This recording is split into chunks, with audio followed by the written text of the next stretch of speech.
discussing the last theory. So to start, today is not at all a suitable class. Okay. So join the next batch or at least start after 2-3 days. Keep watching the recorded classes. Timing of the new batch, still discussions are going on. People are suggesting different timings. So in 2-3 days it will be launched on my profile. So you please go through that. New to anthropology. Just to ask you about new comprehensive course. New comprehensive course is starting on 16th June. Timing is not yet finalized. I'm considering 3 alternative timings. Okay. If I pin it also, they'll ask me. It's okay, I'll tell, no problem, Anisha. Okay. So, good afternoon. Paper 2 not starting. Still takes time. Paper 2 takes time. After 10 days, after around 10 days, I'll be starting paper 2. Okay. Good afternoon. And for the newcomers, I'm starting a new batch on 16th June. So that is also the same comprehensive course, total paper 1, total paper 2. Okay. So better join that course. And live would be better. You'll feel more connected. Fine. So, can we continue?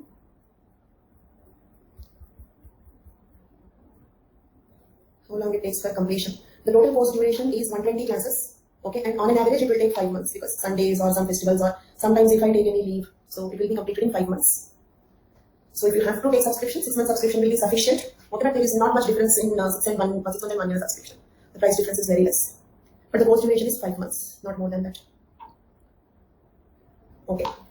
So let us continue with the, and do you have any doubts? I gave you a homework yesterday. I want you to read Tyler's contribution. You have to extend the subscription. Then you can do that. Like the course duration is 5 months, but whatever happens, 6 months will be definitely sufficient. Okay, even if something unusual happens, also 6 months will be sufficient. Recorded videos, but half the course is pending. Will it be? Yes, you can. Like any day you can start, but like every day you can start with the live also. Then you can attend one live and recorded class. Okay, I gave you some homework yesterday. I wanted you to read the Tyler's contribution and then that question, linguistic anthropology question. So, did you go through that?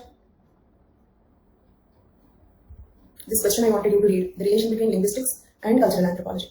So actually this topic is covered in various units. I just compiled the points from different units. Okay. So instead of telling you what are points you have to compile, I thought it is much easier to give a model answer. So I've given model answer for this. Okay. So clear? Kenneth Pike deriving the words etic and emic from the linguistic terms of phonetics and phonemics. Then Ganesh Narayan Devi's quotation that each language is a unique way of looking at the world. Means the way Hindi speakers, English speakers, Telugu speakers or Urdu speakers look at the world is different. Their viewpoint will be different. Their perception will be different. That is the meaning. Then the words etic, emic introduced by Kenneth Pike were popularized by Marvin Harris, and Marvin Harris used etic approach. Next, Lévi-Strauss studied structural linguistics. In that, he said, like phonemes in language kinship terms are elements of meaning. Okay, like b, no meaning, a, no meaning, t, no meaning, but that, meaning. Same way, grandmother, no meaning, with grandfather, with father, mother, then meaning. Got it? Okay, so like, for example, husband. Without having a wife, you cannot become a husband. Okay, so only your wife can make you the husband, right? So, like, just like that, if you add wife to husband, then only it is meaningful. Only wife meaningless, just like only b. This is what Lévi-Strauss said. Okay, then Conklin's case study is about linguistics only. Okay, Conklin's proposal is you have to observe the native language to understand how they look at the world. Got it? In one sentence, Conklin's contribution. Summary of Conklin's contribution is you need to understand the language of the natives. Okay, you need to observe the language of the natives to understand their viewpoint, to understand how they look at the world. Got it? What is important for them? What is their perception? Okay, what they give more importance. Okay, to understand that, you need to observe the language. See, basically, theories means what? Theories come out of anthropological research, isn't it? Okay, then people, I cannot just give a statement and I say they use theory. So theory comes out of some research. They go to a fieldwork, spend some time there, do some research, right? Theories emerge out of research. When they do the research, different thinkers observe different points. For example, Marvin Harris, okay, will observe technology. What is their technology? Julian Stewart will observe what is their ecology. Is it clear? And say, for example, Lévi-Strauss will observe their folk tales, isn't it? Lévi-Strauss will study their folk tales to know what they consider as good, what they consider it as bad. Okay? Then, so that is how different thinkers, okay, keep responding. Theories emerge out of research. Okay, so when the people do the research, different thinkers will observe different aspects. Now tell me, what will Marvin Harris observe? What will Marvin Harris observe?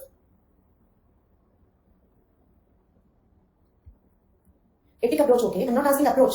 What he will observe there? What he will observe there? Approach is etic, but what he will look at? Infrastructure, material things, technology. Okay, through that he will try to understand their culture, isn't it? I need to observe something to understand them. Marvin Harris will observe these things to understand. Very good, wonderful. Etic approach, okay, but I'm not asking approach. What is the methodology? What he will observe, okay? And yes, that is not July, that is June. I'll be starting the new batch this month itself on 16th. You can join that. If you want to change from geography to anthropology, you are most welcome. This is a very simple optional, suitable for the students of any background. Commerce, engineering, law, okay, science, doctors, pharmacists, okay? So anything, any background, okay? And almost all the top 10 rankers in anthropology till date are engineers. All top 10 rankers in anthropology, rank 1, rank 6, rank 7, rank 3, all top 10 rankers in anthropology. Sandeep Shetty, 6th ranker, Sriharsha, okay, then like Lakshmi who got highest marks, 362. So Akshar Jain, all the students who got top 10, okay, but does not mean doctors will not get in top 10, they will also get in top 10. Okay, this time let us hope our doctors will again, okay, like give me like another rank in the first 10 ranks, or first 5 is still something which I did not achieve. I got rank below 10, but like below 5 I did not achieve it. So let us hope our doctors here will give me that credit also, okay. Then scared of theories, please don't say that. This is the simplest aspect. Okay. Instead of saying scared of theories, more precisely tell me what you are scared of. I'll try to give you some solution. That is your opinion. That's all. You're feeling like that. You're understanding everything. But Harshneet Kaur, till now I have never seen you answering my questions. So definitely that is the reason. Okay. So like what happens is, I strongly 100 times I told you, keep answering the questions. Keep answering the questions. Because if you keep a rule that you have to answer my every stupid question, then definitely you will listen carefully. See, for example, did you see like sometimes like wife and husband discussion, the wife will go on telling something and the husband will keep driving the car or doing something. After 5 minutes the wife would ask, what did I say now? Okay, then comes the actual issue. Is it clear? Then, okay, next time onwards the husband will be a little careful. Okay, she will suddenly ask, what did I say now? Okay, so I have to listen. That is the reason why I keep asking you the questions. Not because they are so very great questions, or I'm not testing you, I'm not judging. So, Harshneet Kaur, you said like you're scared of theories. The only reason is you did not keep a rule that you have to answer me. You need not respond to me. So in between 10 minutes you will go to your friend and come back. I mean psychologically. Okay, come, everything is gone. Everything is gone. Is it clear? In between 15 minutes, I bet you everything will be gone. You'll not understand anything after that. 5 minutes deviation, gone. So at least from now onwards, okay, if you are scared of theories, let us see some solution for it. But at least from now onwards, keep a rule that, okay, I will suddenly ask you a question. Keep a rule that you should respond. Please keep a rule. Okay, I cannot check you, but you keep a rule to in between 10 minutes. Total theory gone. Okay, instead of that, my principle is, I'm a person who strongly believe in pleasure, happiness. Okay, if you feel that you don't understand the class, better enjoy. Watch a movie or play a game. Better enjoy. I'm not sarcastic. I would do that. only. Okay, and like I think I said this so many times. I was the student with the least attendance after my 10th class. Because till 10th class parents strong hold school not possible to bunk. So after 10th class I was the student with least attendance in my class. I would actually do that. So when you are listening, make the best use of it. Otherwise, enjoy. Not sarcasm. Okay, I'm not kind of blaming somebody on. I would do that. Okay, if you attend, make the best use of it. This is my principle. Okay, so from today onwards, keep a self rule that you have to respond to my every simple question. There is a reason also for that crowd mentality will not be there. So every day sincerely go to the class. Okay, every day after the class please come out. So this regular mentality will not be there. So they will in later part also they try to do something different. So that is logical in fact. Start in 16. Theories is very easy. If you are a future student, theories is wonderful. Not at all easy. Please don't get scared in advance. Later you can get scared. Otherwise getting scared in advance. Okay. Right. Then after that, like in that question, Harold Conklin is the most important. And then now tell me like about Harold Conklin is over. Tyler and Harold Conklin same contribution, same point. But we discussed Conklin first because he gave a case study. Through those stories, case study is like a story. Through the story we will understand it better. We understood. But what we understood, now let us see some serious theoretical points. Okay. So according to him, according to Tyler and Conklin, both. According to Tyler and Conklin, okay, both. Tyler criticized more than Conklin. Point is, like Conklin did not say it out, okay, but they both are same. Their contribution is same. Okay, this is how he formulated. He presented it this way. That's all. Okay. Then, so point is, like just now we agreed that each language is a unique way of looking at the world. For example, the Hanuno people will look at the world. When they look at the world, their mind is preoccupied with freshness, dryness, abundance, scarcity. These are the things which they have in the mind. So from that goggles they will look at. But other way of looking at it is different. English way of looking at it is different. And why are we speaking about English way of looking at the world? Most of these anthropologists are American anthropologists or British anthropologists. Okay, most of these anthropologists in Unit 6, they're all American anthropologists or British anthropologists. So we are speaking about like imposing their language. So when they use this pseudo-meta language, they are trying to impose the English way of looking at the world on them, isn't it? The English people's way of looking at the world on them, which is not correct, which can never be correct. It is a meta language that subsumes all various cultures. Okay, means that English language or the English way of looking at the things is subsuming, remaining all cultures. And the very classification they are doing in pseudo-meta language is false and misleading. I'll give you an interesting example. This is something like, can you classify the human beings into chairs and tables? Are you a chair or a table? Wrong classification, right? So, okay, so wrong classification. That is nothing but the very classification we are using in pseudo-meta language is false and misleading. Just like classifying the humans into tables and chairs. Do you understand? Read the statement. The very classification we are using in pseudo-meta language is false and misleading. It's just like trying to classify the humans into tables and chairs. English classification. We can never be correct. Wrong question. Okay, how can you? It means Saurabh said, I don't know. But I gave wrong question. The question is wrong. It's not that you don't, it's a wrong question. How can we classify humans into tables and chairs? So that is the problem with using the pseudo-meta language. Okay, then. The anthropologists have their own particular culture, a particular way of looking at the things. Isn't it? English way of looking at it. Hanuman way of looking at the things is different. They are observing and recording other culture in the categories of their own culture. Is it clear? Like for example, our category of sister and sister-in-law is different. Hawaiian classification of sister and sister-in-law is different. The meaning of the word sister is different. Okay, so don't use your terminology or your categories, okay, to understand their culture. What is universal is how they are describing. the diverse cultures. But what they are describing is not universal, isn't it? What they are describing, different cultures. Are they universal? No, they are different. So they are trying to study different things under the same categories. That is the problem. They're trying to study different things under the same category, trying to classify the humans into tables and chairs, something like that. Got it? To understand the native's point of view, an anthropologist should first understand how a native classify the chaos around them. That is what Conklin did, isn't it? Conklin first understood how the Hanunu people are classifying the chaos around them. Agreed? Conklin studied how the Hanunu people are classifying the chaos around them. How they are classifying the chaos around them: fresh, dry, abundance, scarcity. Okay? That is how they are. That is not our way of classifying the things, isn't it? That is definitely not our way of. It is fresh or dry. So what? So what for us? That's not important for us. It is emic approach, isn't it? Is it emic approach? Because it is the native's view of looking at the world, as it deals with native point of view, and it is cognitive approach because it tries to figure out what is going on in the mind of the people. Okay, why this is called cognitive approach? Because they're going to study, they're trying to study what is going on in the mind of the people.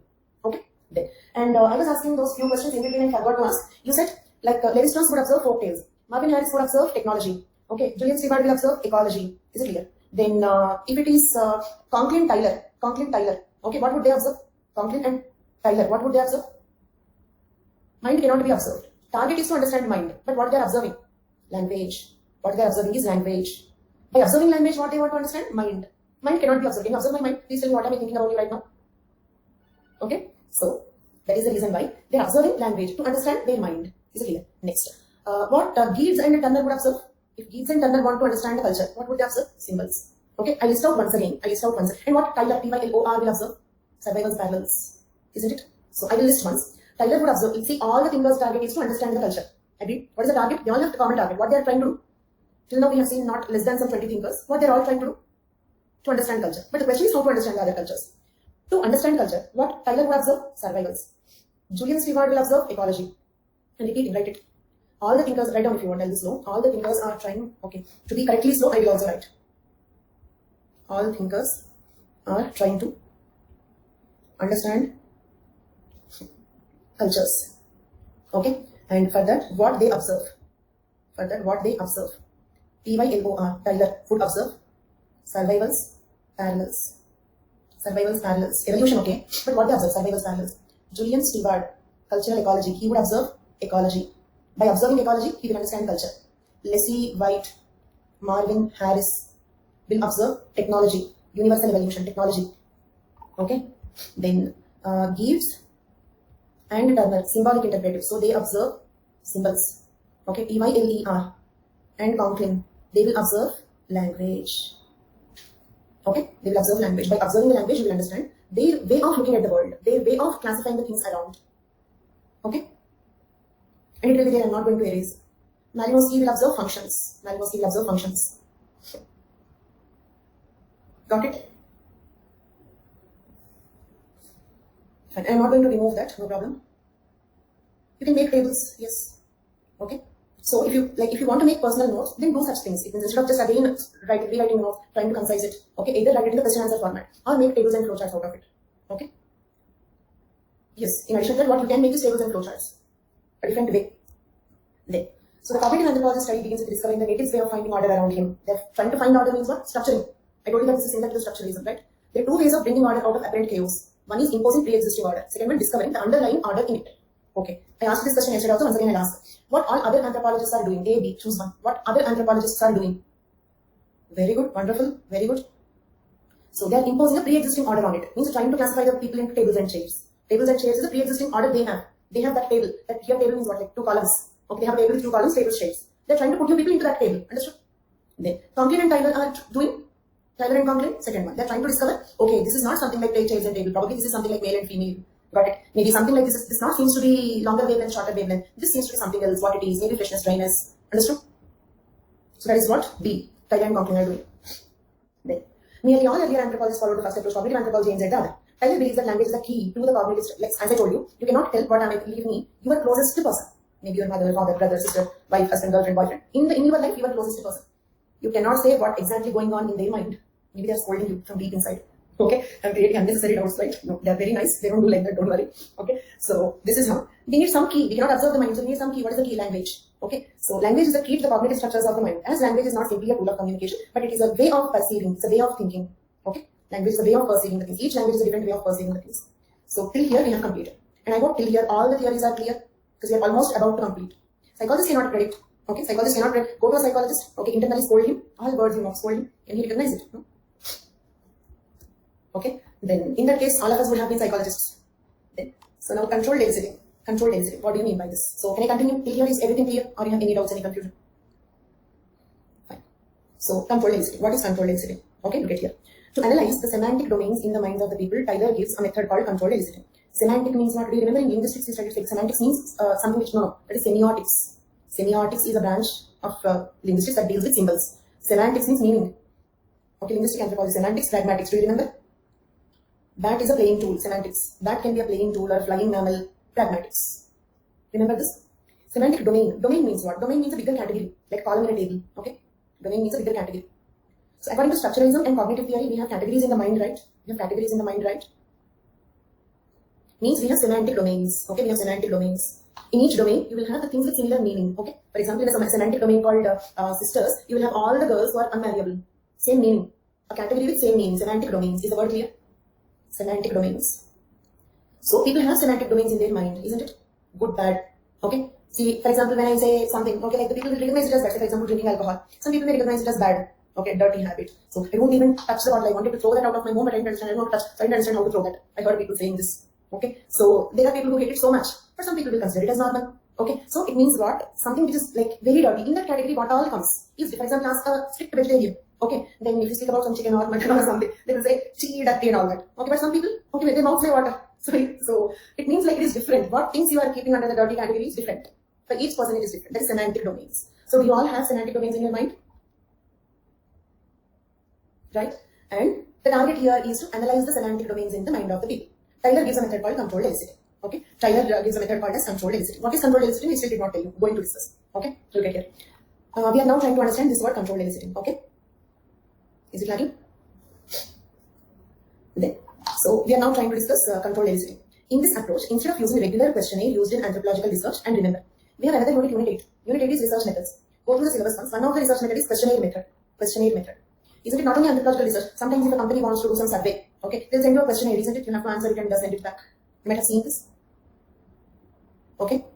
So that is what is questionnaire. But in the questionnaire, you will have fixed questions, isn't it?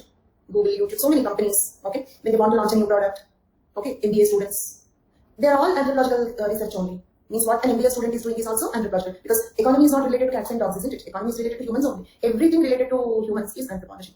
Okay, so further we use the same questionnaire to everybody, isn't it? The same questionnaire to everybody. So in this approach, instead of using regular questionnaires used in anthropological research, one should frame meaningful questions by observing the language of the people. I will circle 3 phrases, observe them. Okay, instead of using regular questionnaires, okay, one should frame meaningful questions. Okay, don't use same questionnaire everywhere. For example, go to Hanumo, there frame the question paper. Did you understand? Don't go with the question paper. Don't go with the ready-made question paper, because that question paper is made according to your mindset. But you need a question paper or questionnaire according to their mindset. So go to Hanumo and frame meaningful questions there. But how do you know what are meaningful questions? By observing the language of the people. Clear? By observing 3 steps. Don't use regular questionnaires. Step 1, step 2, then what? Frame meaningful questions then and there. Step 2. Step 3. How do I know what are meaningful questions? Observe their language, you will come to know. This is controlled eliciting. This 3-step thing is controlled eliciting. Okay? Not using the standard question paper. Framing meaning questions then and there by observing their language is called as controlled eliciting. Can you restate this sentence as it is restated? Message it.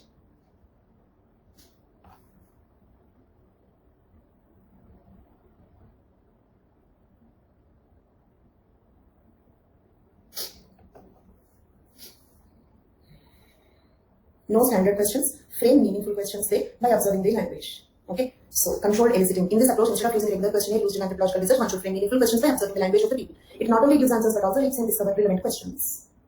Okay, next, formal semantic analysis. Okay, very good, thank you. Thanks for taking the question seriously and sincerely messaging me. Thank you so much. I really mean it. Then, so what is controlled eliciting is clear.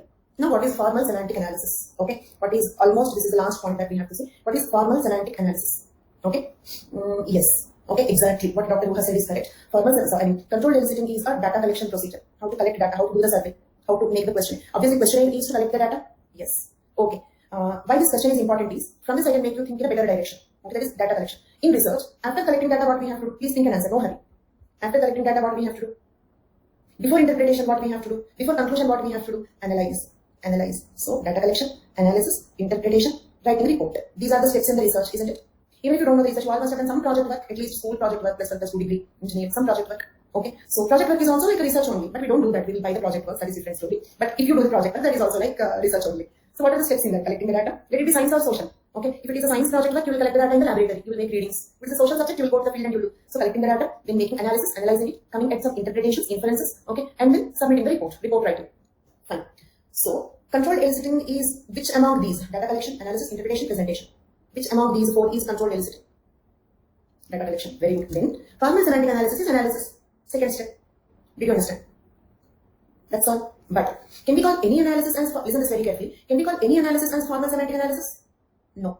Analyzing the data collected by controlled eliciting is called as formal semantic analysis. Analyzing the data. If you analyze some other data, then it is not called formal semantic analysis. Analyzing the data collected by controlled eliciting is called as formal semantic analysis.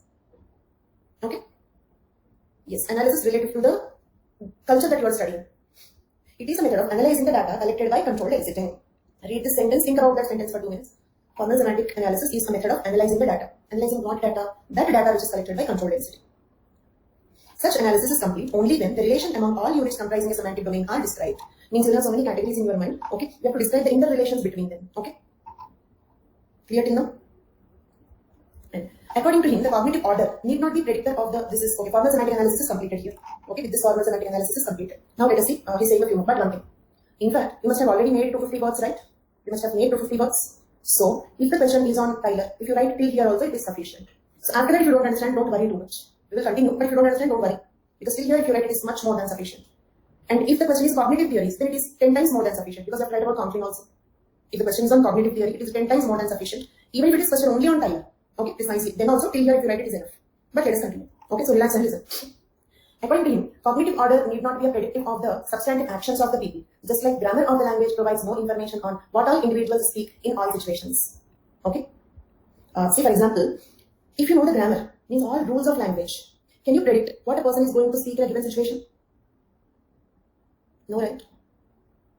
Same way, okay? By understanding the cognitive order of the people, it means by understanding that they give importance to fresh, dry, abundance, scarcity, you cannot understand what they think in every specific context. Understood the link? I tell you 2 points separately. By learning all the rules of language, by learning entire grammar, you cannot predict what a person will speak in a given context. Okay? Second point. By observing, okay, how they perceive, by observing their language, by observing that they give importance, for example, in this case, by observing that they give importance to freshness, dryness, abundance, scarcity, you cannot understand what they think in each and every context. Got it? Understood the link between the two? How he is connecting language and culture. I just repeat once again. By learning all rules of language, like grammar, we cannot predict what a person will speak in a given context. Same way, by understanding that how no people will give importance to freshness, dryness, abundance, scarcity, we cannot predict what they will think at a given context. Okay? Then, and you can actually ignore this paragraph. You can ignore this paragraph if you feel it is difficult to remember and write. Ignore it, no problem. This is not wrong, but ignore it. We need particular theories of culture than a general theory of culture. Means what they are proposing is make a separate theory for each culture. The theory that you make for Britishers may not be correct for Philippines. Okay? Make separate theories for different cultures. Agreed? We need particular theories. Who is confused? Who is confused? It won't be practical. So that is a criticism. If it is not practical, that is a criticism. Okay. See, if a thinker is not correct, please don't correct him and write in the exam. Write it. Okay. And you will have criticism. No need of being sorry. Okay. So, like, because we are writing what they said. We are not writing what is correct. Okay. We are writing what they said. So we should not change. They said like that only. Okay, if you feel anything wrong, then it will become a criticism.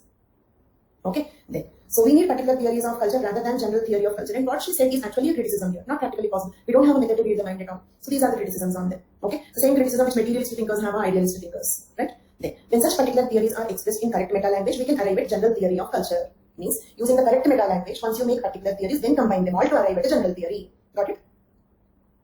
Using controlled eliciting formal semantic analysis, you have to make particular theories about different cultures, then combine them all to arrive at a general theory. Similar to Hans Boas. Okay, not exactly similar, but yes. Okay, he was also impractical, like one of our friends said.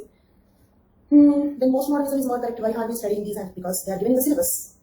Because they are given in the syllabus. We need marks. Right? Second point. Who said postmodernism is more correct? Who said postmodernism is more correct? Maybe postmodernism is not more correct. Some people may disagree with that also. For example, if you ask Tyler or Morgan, they will say postmodernism is meaningless and stupid. Okay? So these are 2 points. Why are we studying? Simple. In the syllabus it is given. Questions are coming. We have to study. Second one, I never claimed postmodernism is a better theory. Okay. Then, got my point? Then. Now, the cognitive anthropology entails an ethnographic techniques which describes culture from inside out rather than outside in. Correct? Then present comparative method is not, ignore this paragraph, no need, ignore this paragraph. Okay. Then cognitive anthropology was alternatively referred to as ethnosemantics.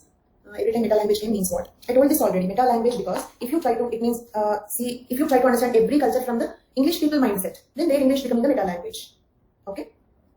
Meta means huge, bigger. Particular means, for example, English. Why English? Because most of these anthropologists are British or American anthropologists. Okay. So they are trying to study remaining all cultures from the English way of thinking. See, if every language people have their own way of thinking, okay, but anthropologists are trying to understand all the cultures from the English way of thinking. So that is called pseudo-meta language. Got it? Okay, means ethnocentric. Next. This paragraph ignore, then the next one. Cognitive anthropology was alternatively referred to as ethnosemantics. Simple name, ethnosemantics. Culture meaning. Culture meaning. Ethnoscience, ethnolinguistics. Simple, suitable, because the main focus is linguistics. New ethnography. It's a new way of doing the ethnography. Ethnography means studying the culture. It's a new way of doing the ethnography. So new ethnography. These are different other names. Other names of cognitive anthropology. Okay. Knowing other names is important because sometimes they may use other names. They may use other names in the questions to make the questions little different. So whenever there are 2-3 other names possible, remember them. Later, Tyler found himself moving towards postmodernism, abandoning cognitive theory. Isn't it? Is it more closer to postmodernism? Postmodernism says like multiple realities will be there. They are also saying multiple theories you have to make. He was cognitive anthropology. This is his important book. Reactions. Done. Over. Cognitive anthropology is over. The last but one theory is over. The last theory we have postmodernism. Okay. Reaction. Brent Berlin and Paul Kay presented a study of color categories in which they trace universal tendencies, arguing against cultural relativism implied in Compton's publications. Okay. Simple. These two people said Compton's observations are wrong. Clear? Means they are also classifying the colors the way we classify. Okay. Just wanted to ask 23 aspirants, Indian society. 23. But there will be courses later also, so no hurry. Okay, but at the same time, all in any subject, at least 70-80% will be concept. Okay, based on the concept, current events you have to write. Okay, so if you have time, you can wait. New courses will be there. It's not a final course. Okay, so depending on that, you decide. Next, is the reaction clear? Then criticism. According to Keesin, artificially simplified and often trivial semantic domains means what? They are simply saying observe the language, understand the mind of the people. Is it so easy? Okay, they are artificially simplifying something which is very trivial. This is one criticism. Clear? Like one of our friends said, impractical, right? The same thing. Okay. Then. Ethnoscientists. Ethnoscientists means who? Cognitive thinkers. Can we call cognitive thinkers as ethnoscientists? Okay. Ethnoscientists tend to study the phenomena without being able to elucidate their relevance to understanding culture as a whole. Means what? They cannot understand the culture as a whole. Okay. They can observe only different elements of the culture, but understanding the culture as a whole is not possible in this approach.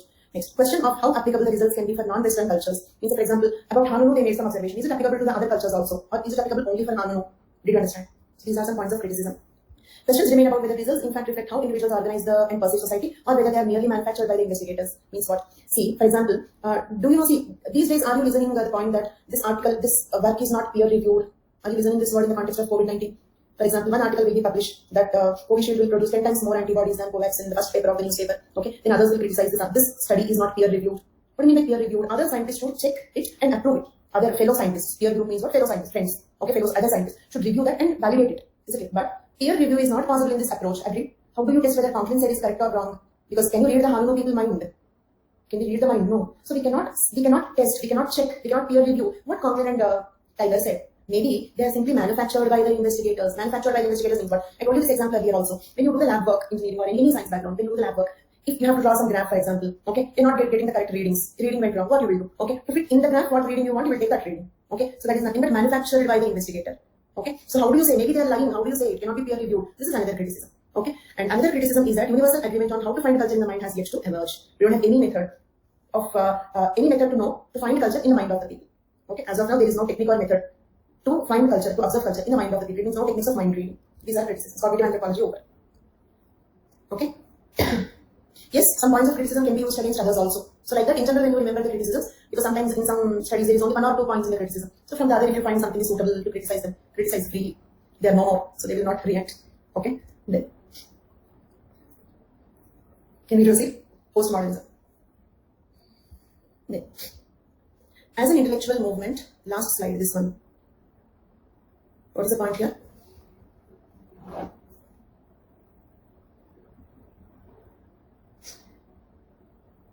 Any specific question?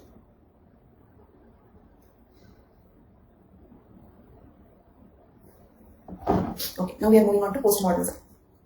As an intellectual movement, postmodernism was born as a challenge to several modernist themes. What is your question? Ethnoscientists never claimed also that they understood the whole culture. Then criticism is wrong. Okay, criticism also cannot be, criticism also can be wrong. Okay. For example, Derek Freeman was so harshly criticizing her. Does it mean he is correct? No need. Why should always thinker be wrong? Sometimes critic can be wrong. Okay. Trivial complex. Okay, then. So, any more doubts? Not only cognitive, any earlier theories, any more doubts? Postmodernism. As an intellectual movement, postmodernism was born as a challenge to several modernist themes. Then what are modernist themes? Till now what we have seen are all modernist themes only. Okay, because pre-modern, if you take 3 levels, pre-modern, modern, postmodern. Pre-modern, there are no theories, everything God created. Why are you thinking like this? God's command. Okay, why those people are not yet evolved? Why scientists are not yet evolved? God's command. Did you understand? Okay, pre-modern is totally theological. Do you remember theological stage, metaphysical stage, abstract stage? In religion chapter we have seen. Okay, human mind will progress through 3 stages. Theological stage. In the theological stage, for every question, the answer is God. How the life originated? God created. How the earth originated? God created. Or God himself is the earth. Okay, so modernization coincides with industrialization, but they are not exactly the same. Because, for example, you can also have modern ideas. What they have to do with industry? Industry is a factory, isn't it? So modernization is different, industrialization is different, but they coincide. Time-wise, they coincide. When we got industrialized, then only we got modernized. But modernity can be there in the mind also, in the thought process. That has nothing to do with industrialization. That has nothing to do with globalization, urbanization, but they may coincide. Time-wise, they may coincide. Okay? And they are interlinked, but not exactly the same. But of course, we have all those concepts: sanskritization, modernization, westernization, globalization. All these isolations we have to discuss, that we'll discuss later. So, okay, pre-modern is not thinking logical. Everything ascribed to God. Why am I getting this? Is God. God cursed. Okay, God is angry. Why flood? God is angry. Okay, that is what is no theories. This explanation you have means it is modern period only. Even classical evolutionism, diffusionism are also modern. Is it clear? So, fictitious or theological is first stage. Fictitious or theological is first stage. Then metaphysical, then scientific. Okay, so that scientific stage, scientific way of thinking is modern way of thinking. But in classical evolutionism and diffusionism, you will have some tinge of pre-modern tendency because they're very old theories. Okay, can I proceed? So postmodernism was born as a challenge to several modernist themes. Means postmodernism is a challenge to all the theories that we have seen till now. Understood? Okay, then simplify that. Ignore. I do one thing.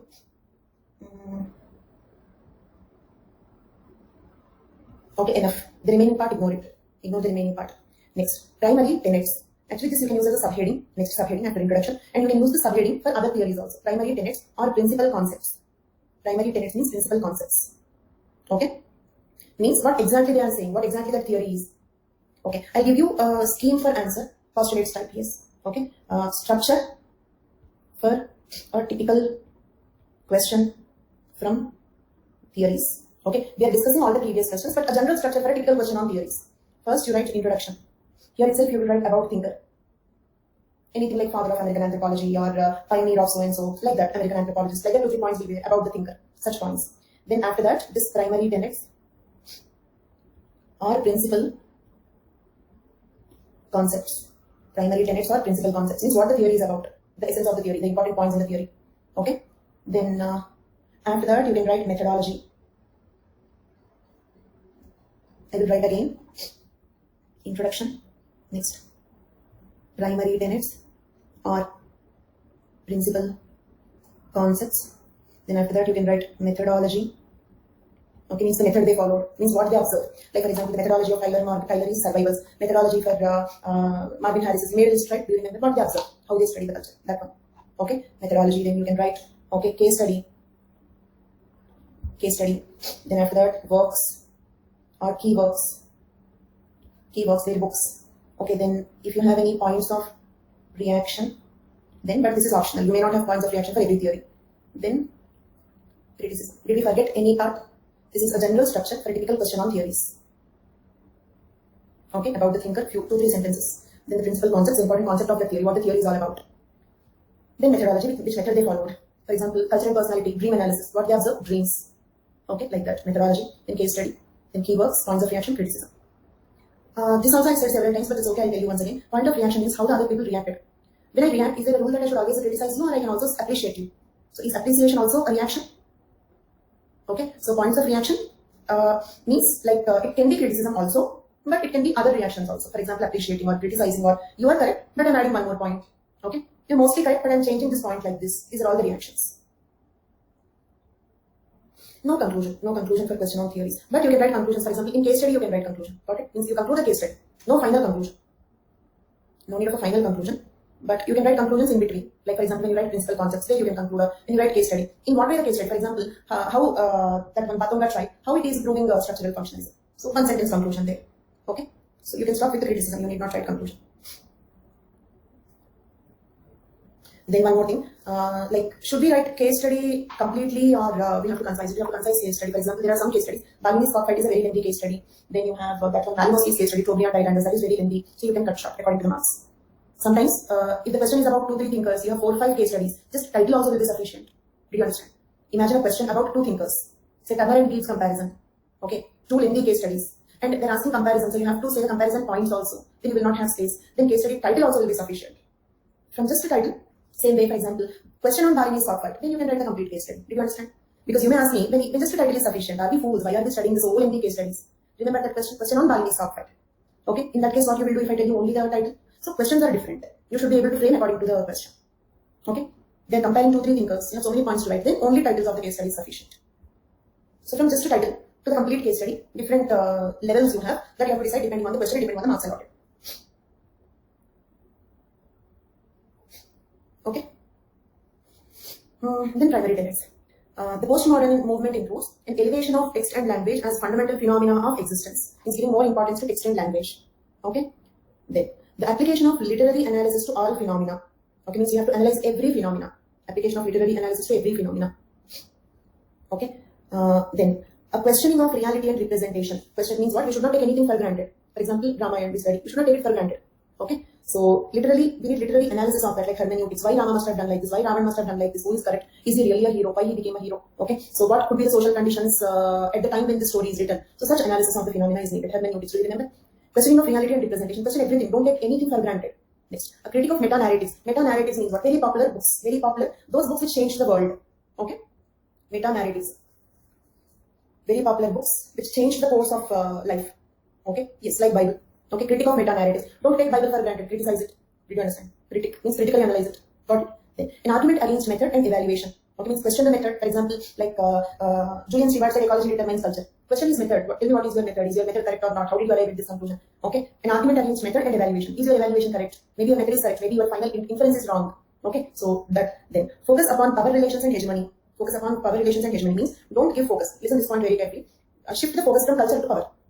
Shift the focus from culture to power. Why? Okay. Do you agree with power? The culture also changes.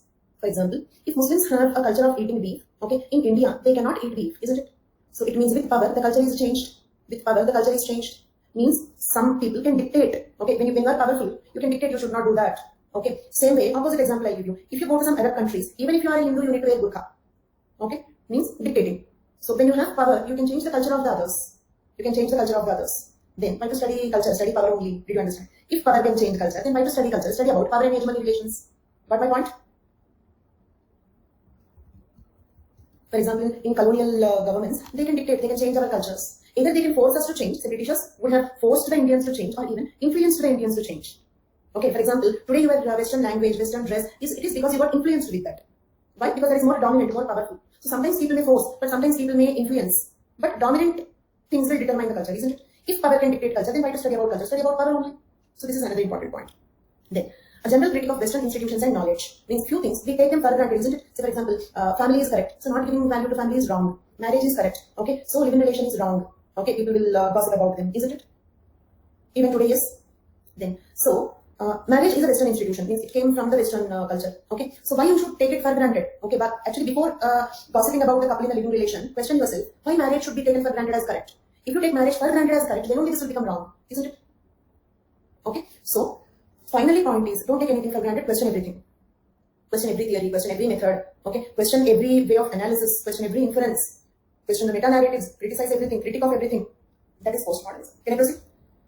For his part, Lawrence Kushner labels postmodern anyone whose thinking includes most or all of these elements. Who is a postmodern thinker? Whose thought process involves most of these points or all of these points. Then Kushner would call them as postmodern thinkers. Right? According to Lawrence Kushner, who are postmodern thinkers? Those thinkers who will follow all of them or at least most of them. Got it? So as of now, Clifford Geertz and Tyler both moved towards postmodernism, right? From the earlier thinkers that we have seen, for 2 thinkers, I said that they moved towards postmodernism. Means they have these tendencies. Next, modernity. Modernity first came into being with the Renaissance movement. Okay, then modernity implies the progressive economic and administrative rationalization. economic and administrative rational thinking, logical thinking in both politics and economy, not fictitious, rationalization and differentiation of the social world. Okay, differentiation of the social world means what? In a primitive society, all people will be alike, isn't it? Are all sentinels alike? Are all sentinels alike in their dressing, in their economy? Right? They all dress alike. They all will do same occupation, hunting gathering. But we have so many occupations. Economic diversification, differentiation. Okay, that part is modernity. Okay, that is modernity. Now we are discussing what is post-modernity. Means after modernity what? Okay, there. In essence, this term emerged in the context of development of capitalist state. Modernity word came during the emergence of capitalist state. Okay, most of our states are capitalist. Here state means not that AP, Telangana, Haryana, Punjab, not those states. Political state, geopolitical state. Okay, most of the world states presently. Okay, state can be a country, state can be a state also. Okay, state is a geopolitical entity. It will have a territory, it will have people, it will have government, it will have sovereignty. These four features and it is called state. That is political terminology. Territory, people, government who rule territory, people who live in that territory, government who rule them, it's sovereignty. Together it is called state. So state not is equal to country because country means only territory. What you will do with the remaining three things? So these four entities together it is called as state. Got it? And state is not equal to government. Government is one element in that. State is not even polity. State is a state only. Okay, state is not polity, state is not people, state is not country. There are elements of the state. A territory, people who live in that territory, government who rule those people, and its sovereignty is called as state. So state is not equal to government, state is not equal to polity, state is not equal to people, state is not equal to country also. But they are all elements of the state. Okay, so this is politically what is a state. Then modernity emerged with the development of capitalist states. Are all our countries capitalist states now?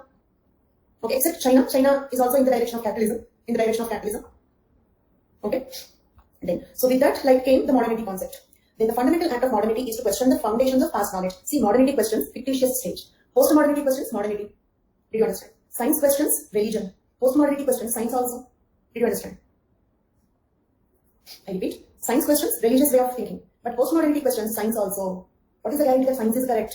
See, like look at this COVID context only. Okay, initially they said steroids will do wonders. They started using steroids, but finally we came to know that with excessive steroid usage, the fungal infections are coming. We didn't expect this, isn't it? So question science also. Science does not mean that it is essentially correct. That is post-modernity. And also they suggested everyday zinc tablet. Okay, many people took everyday zinc, vitamin D, vitamin C, right? But now people are saying zinc is food for fungus. Fungus is enjoying that zinc and growing fungal infections. So science does not mean it is essentially correct. Okay, so science can also be wrong. Question everything. So if Ramdev Baba is questioning science, question Ramdev Baba also. That is post-modernity. I don't want to give any credits to him. Okay, so post-modernity will question him also. Fine. Point is question everything.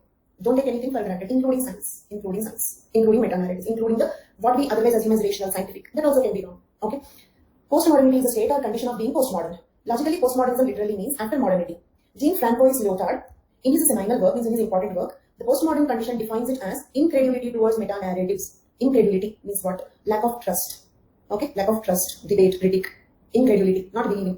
Maybe you are wrong, I don't believe you. So that is called as postmodernism. I repeat, Jean-Francois Lyotard, in his important book, The Postmodern Condition, defines postmodernity as incredulity towards meta-narratives. Okay, clear? Then principal concepts, or not incredulity. And I told the meaning. Thought diverted, hai na? Okay, incredulity means lack of trust, not believing, questioning, skepticism. Okay, got it on the right?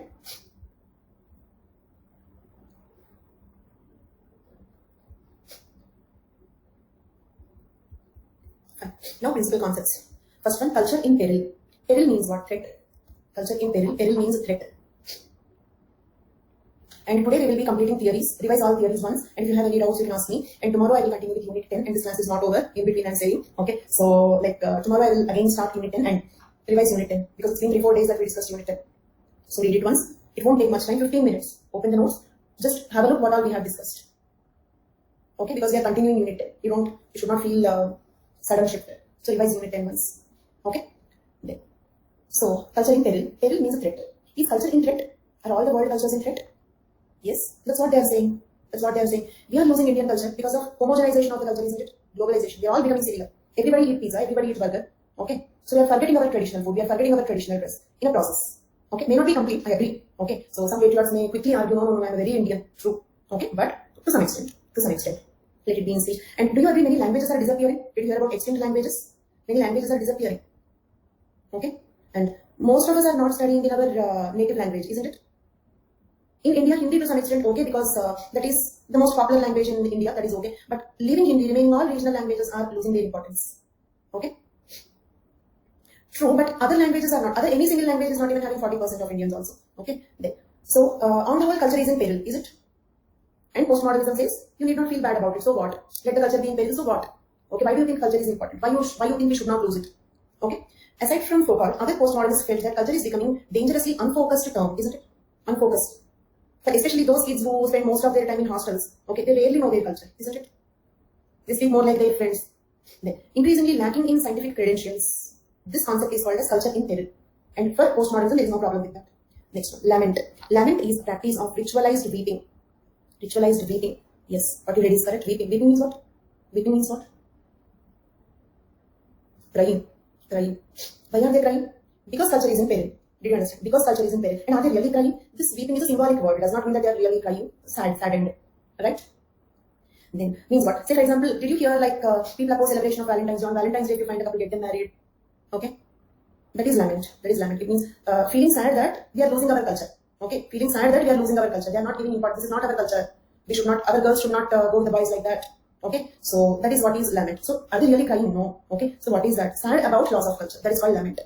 So lament is practice of ritualized weeping. In the view of Wills, the traditional means of laments in many cultures were being forced out by modernity due to many claiming that ritualized displays of discontent, particularly discontent with the loss of traditional culture, was a backward custom and it should be stopped.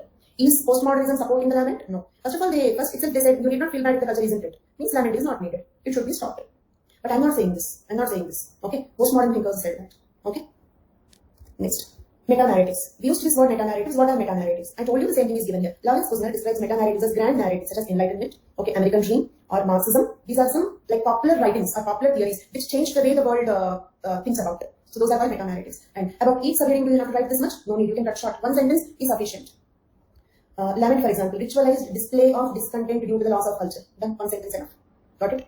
Don't use the word. You need not. I mean, you need not use the word weeping. Then explain all these things. No need. Ritualized display of discontent about the loss of culture. Done. Ritualized display of discontent about the loss of culture.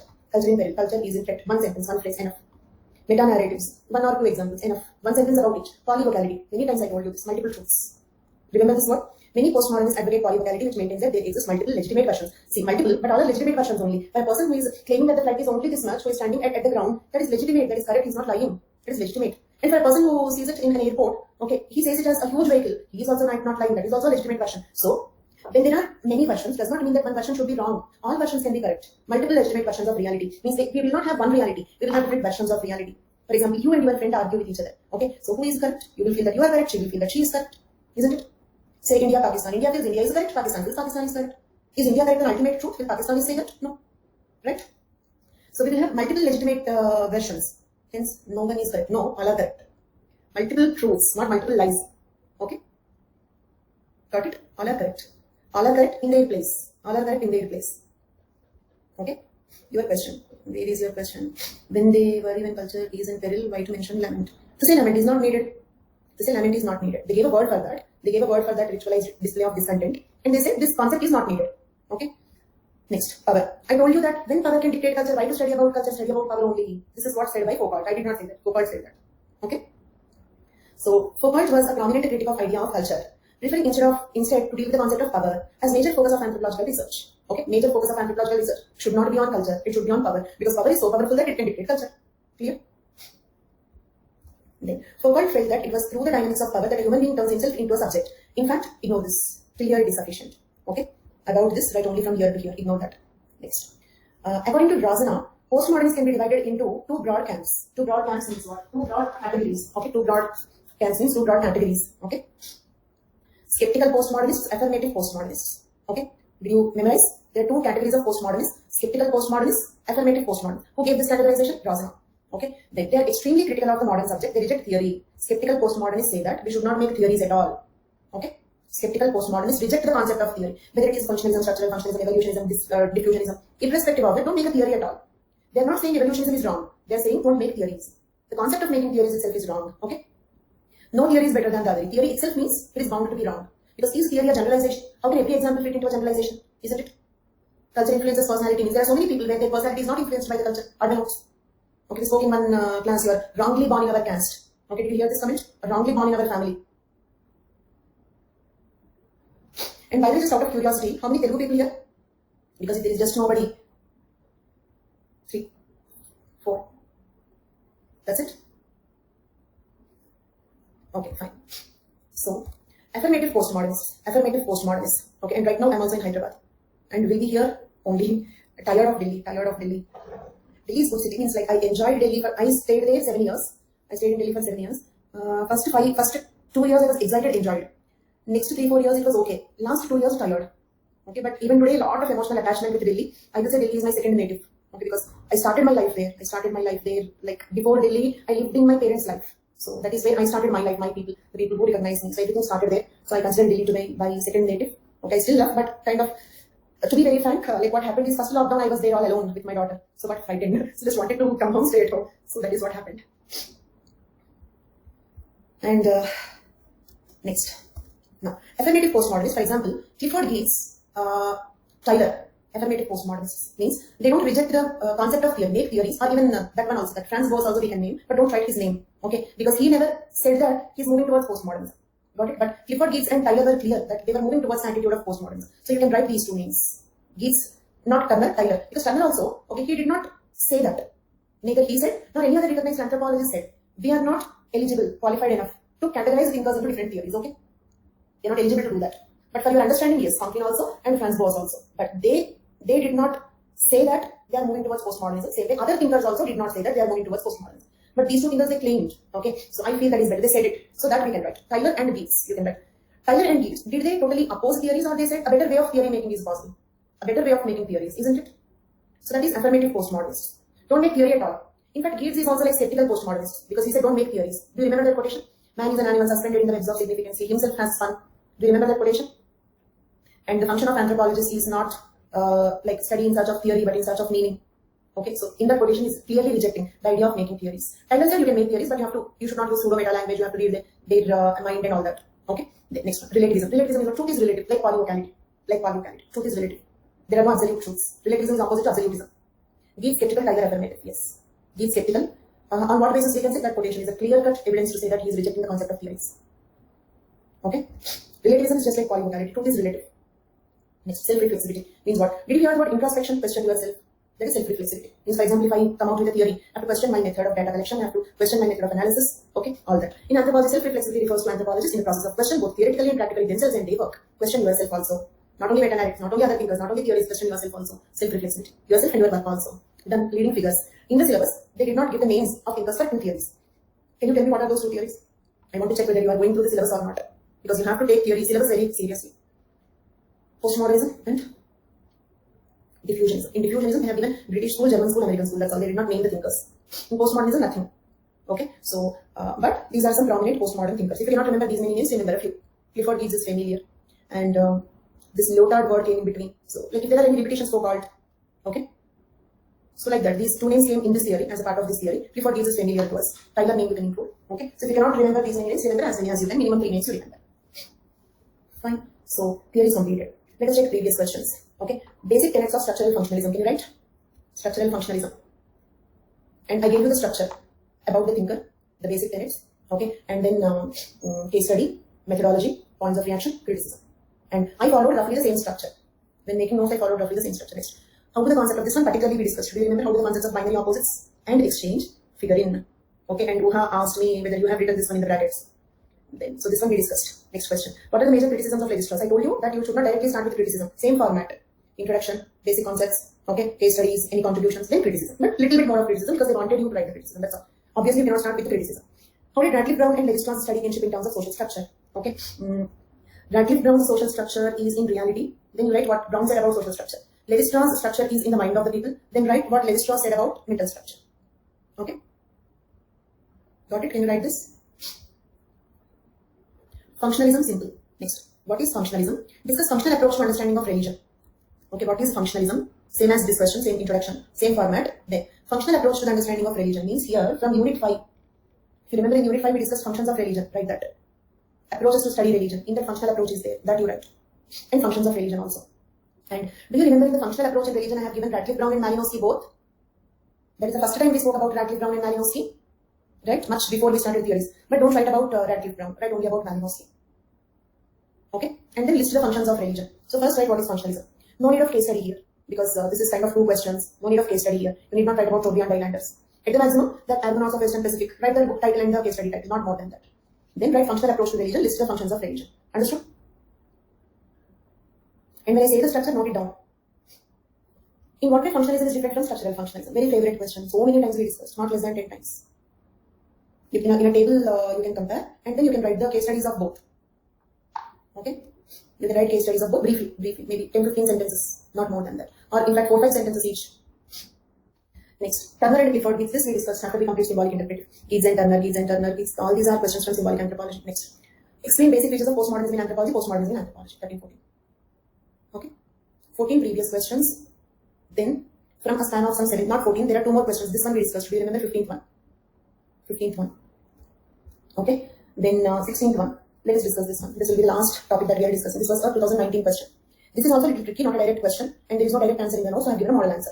Okay? Discuss phenomenology as a research method in anthropological studies. Discuss phenomenology as a research method in anthropological studies. Listen very carefully.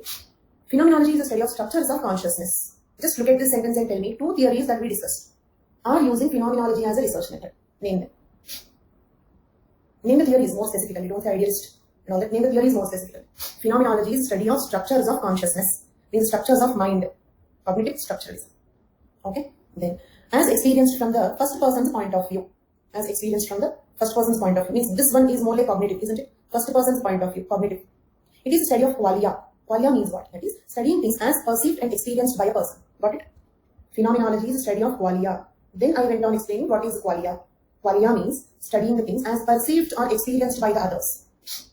Means what? Not studying the, see for example, not studying the rain. Studying your experience with rain. Understood? Not studying about the rain. Studying your experience with rain. Some people may have a wonderful experience with rain. Some people will have a very sad experience with rain. Possible. Okay? So studying the things as perceived or as experienced by a person. Not studying that thing. Studying the person's experience with the thing. That kind of study is called as qualia. Then, phenomenology was developed by Edmund Husserl, who developed this concept called phenomenology. Developed by Edmund Husserl. Then assumptions of phenomenology. Assumptions of phenomenology. Knowledge is never definitely correct. Okay, look at this word and tell me this is similar to this theory that we studied. Knowledge is never definitely correct. There are no absolute truths. Others, knowledge is never definitely correct. Which theory is it? Postmodernism. Meaning is fluid. Meaning can keep changing between the people. Meaning is fluid. Postmodernism. Phenomenology says we can only obtain knowledge about external world through our mental acts of categorizing. Structuralism, cognitive.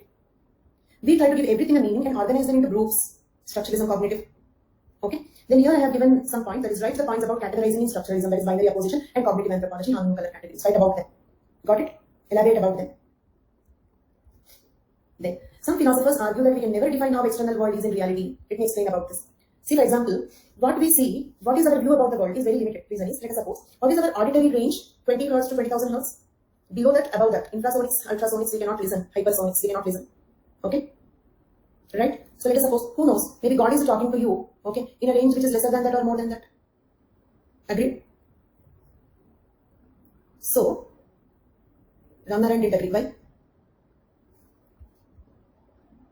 We don't know. That's what. We don't know. That's what I'm saying. Maybe. I used the word maybe. I'm not saying that, see, this is a fact. I have an instrument. With that I measured. Okay, the God is talking to us in this zone. Okay? Okay, fine. So, same way. That is one example I said. God is not talking to you. Leave it. Okay? And that is one example I said to say that you cannot listen those sounds in the world. You cannot listen those sounds in the world that do not fall into this range. That is what I meant to say. Okay? Then same way, vision.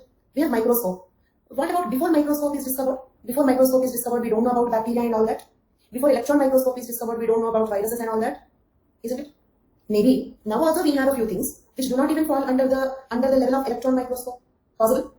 I changed my question for Ramnaran. Possible? I'm not asking you agree. Is it possible? Possible. Maybe in the world there are a few things that are too small to be detected even by electron microscope. Means, our view, you might have studied that story of frog in a well, right? A frog which is in a well. If you ask it how the sky looks like, it will say that the sky looks like a small circle with one star in it. This is the frog's view of the sky. Right? So maybe like that one. But we know bigger world. So we laugh at frog in a well, isn't it? We laugh at frog in a well. Because we know a bigger world. But maybe the world we know is also like a frog in a well. Got my point? For us, because we know bigger world, we are saying frog in a well. But maybe the world is much more than what is tangible for us. Agree? Do you remember the word tangible? Not visible. Tangible. Tangible means what? We can capture with any of the 5 senses. With any of the 5 senses. Maybe the actual world is much bigger than what we know. What is tangible for us? Maybe there are so many intangible things. Because our senses have limitations. Agree? Our touch, smell, vision, sound, taste, they all have certain limitations, upper limit, lower limit. Okay, so okay. Then some philosophers argue that we can never define how the world is in reality. Agreed? Some philosophers argue that, we just argued that we can never define how the external world is in reality. We can only know what our senses can perceive. This world as we know it is only the product of our mind, isn't it? The world as we know it is a product that is created by our mind. Then to elaborate, write points about social structure being only in the mind of the people in structuralism and studying culture as perceived by people in cognitive anthropology. Got it? In the brackets I gave how to elaborate. Then postmodernism concepts like polymorphality, relativism are in line with phenomenology, isn't it? They agree with phenomenology. Because here I have given what are the basic tenets of knowledge is never definitely correct, meaning is fluid. So the postmodernism concepts like polymorphality, relativism are in line with phenomenology. Agree? Then research method. Phenomenology primarily depends on interview method. Okay, phenomenology, how to collect data for phenomenology, interviews, ask the questions, conclusions. Thus, postmodernism, structuralism, and cognitive theory are inspired by phenomenology as research method. Got it? In these two questions, you have to write points from multiple places. So I have given model. Remaining questions are simple, so I discussed the questions. Not only they are simple, in a way you have them in the notes. Maybe you just have to concise. Theory is over. Unit 6 over. Okay. Tomorrow we will start Unit 10 again. Restart. Okay. So please revise Unit 10.